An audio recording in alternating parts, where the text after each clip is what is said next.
Chroma key lighting is pretty difficult to do right. You need to not only have the right camera setup, but you also need the perfect lighting to make sure your actors match the lighting of your intended background. You also need to ensure that the background in question is three-dimensional and convincing, and you also need your actors a good distance away from the green or blue screen you're using. Ensure they don't accidentally cast a shadow and create a weird silhouette. So it should come as no surprise that not every movie gets it right. Here are 10 green and blue screen effects gone horribly wrong. And before we get started, make sure you subscribe to CBR for cool vids like this one, delivered to you daily.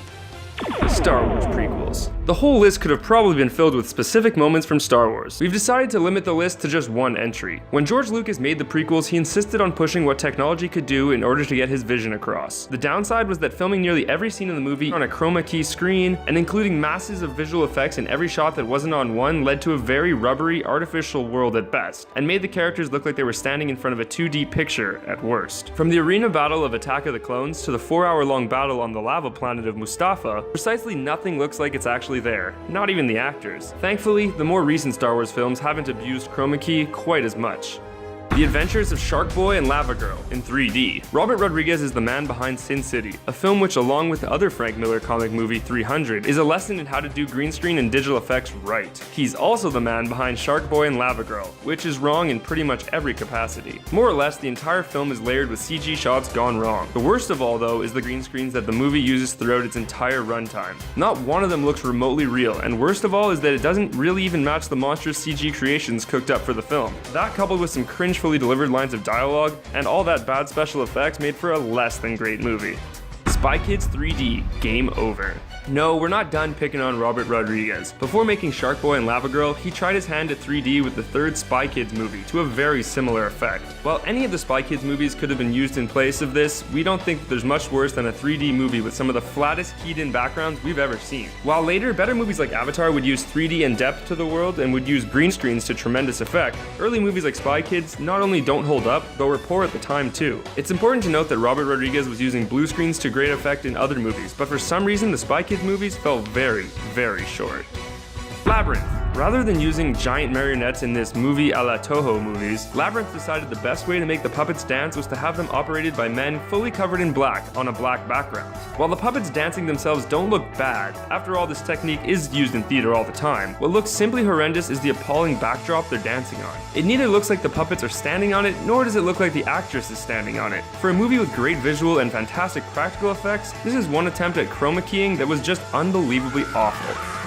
Indiana Jones and the Kingdom of the Crystal Skull. One of the things that the Indiana Jones films gets praised for is their approach to practical effects and sets. The stunts were always done by real people, and the special effects looked organic. Indiana Jones was like a cross between an epic stunt show and an old movie serial. This was completely lost in the fourth entry, Kingdom of the Crystal Skull. While the movie isn't terrible, the overabundance of CGI, including this awful green screen car chase sequence, looked downright awful when compared to the other, much older films. The worst part was that Steven Spielberg initially said that the movies were going to make use of practical effects, the same way the original movies did. Unfortunately, that was not what we got.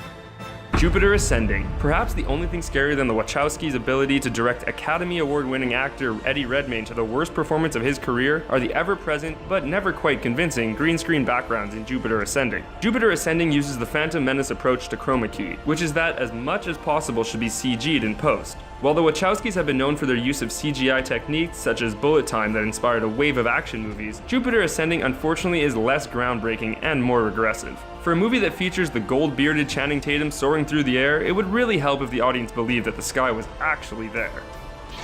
The Hobbit. The Hobbit trilogy suffered from a lot of problems behind the scenes. One of the major ones being that Peter Jackson being put in a director's seat at the last minute and generally not having a clue what he was doing throughout the entire production of the movie. As a result, the big sets and brilliant costume design were largely replaced with CG backgrounds and objects that were put in behind the scenes. As with most movies that overuse green screen effects, the end result was half of a movie just not looking like it belonged there. While certainly not the worst example of bad green screening, so much of The Hobbit looked artificial, and the movie being stretched out from 2 films to 3, the budget was spread thinner. It's not Peter Jackson's fault all those backstage issues ultimately led to the movie looking far, far worse.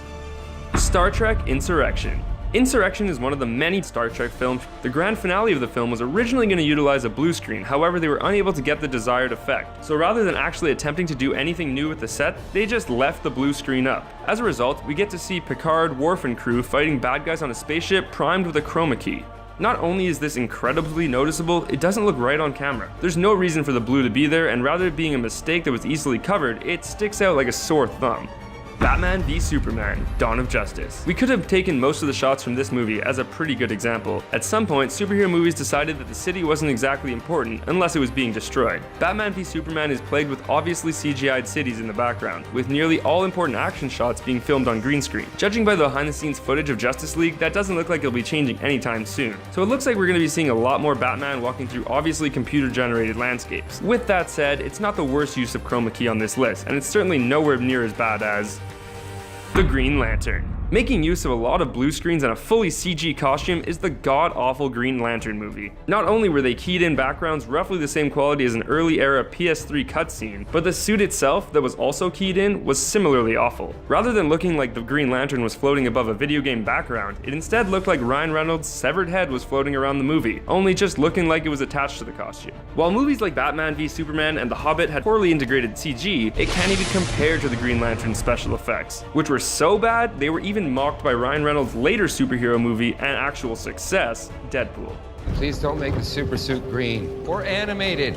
So there you have it. Are there any others you wish we'd mentioned? Leave us a comment and let us know. If you like this video, give us a thumbs up and check out the rest of our channel. Don't forget to like, share, and subscribe to CBR for cool vids about movies, action heroes, gaming, comics, pop culture, and more.